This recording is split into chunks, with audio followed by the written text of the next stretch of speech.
Bangladesh's Prime Minister Sheikh Hasina wins a fourth term in power unopposed after an election boycotted by the opposition. So let's stay on that story of Bangladesh's Prime Minister, who says the country held free and fair elections, dismissing the opposition's criticism of Sunday's polls as she celebrated her win. Sheikh Hasina secured her fourth term in power after yesterday's vote, making her the country's longest-serving prime minister since its independence. Now, the opposition Bangladesh National Party boycotted the election after its demands for a neutral authority were ignored. They staged protests and called the vote a sham, accusing Ms Hasina of undermining democracy. In response, the Prime Minister said that the absence of one party in the election does not mean democracy is absent. She also branded the BNP a terrorist organization.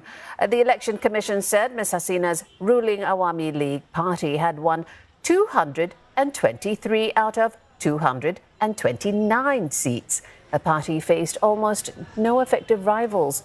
She has pledged to tackle poverty and boost the country's economic growth. But she faces an uphill battle as Bangladesh continues to grapple with high inflation.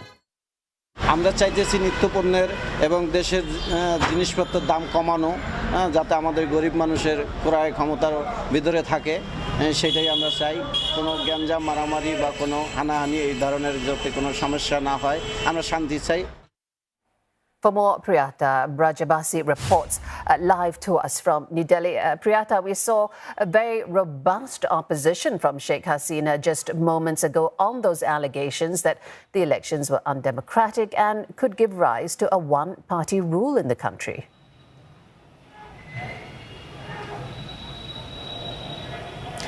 Absolutely.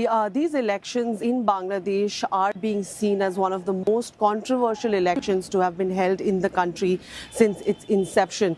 The main opposition party, the BNP or the Bangladesh Nationalist Party, is calling these elections a sham. They've called it undemocratic. They've called the results a sham as well because of the lack of opposition's participation in this entire election process. No member of the BNP participated or was a part of these elections. They boycotted these elections, and it is because of that that Sheikh Hasina's Awami League has won an overwhelming majority in Bangladesh's parliamentary elections. Like you rightly pointed out, the latest reports from Bangladesh suggest that the party has won about 220 seats, and about 50 independent candidates have also won in these elections. Now, this is another aspect that opposition and critics are coming down heavily on the government upon. They're saying that these candidates were called independent. However, they are all allies and supporters of the Awami League as well. Now, another aspect that is creating controversy in Bangladesh is the numbers of the voter turnout. The Election Commission says that there was a 40% voter turnout in Bangladesh on Sunday. In comparison, there was about 80% in the last elections. But once again, the BNP is saying that these numbers have been inflated by the Election Commission because they had called for a strike on Saturday, a day before the polls were held. And they say that there is no way that there was a 40% turnout that happened on Sunday during the polls. Now, of course, Sheikh Hasina has called all of these allegations baseless. She has refuted all of these allegations. She's said that the elections were fair, that were conducted in Bangladesh. And in fact, she's also called upon her party and her supporters to not celebrate this overwhelming success that has happened in Bangladesh for the Awami League. So what's next, though, for Hasina's party, as well as Bangladesh as a whole, because its economy is struggling, inflation is rising, as well as cost of living?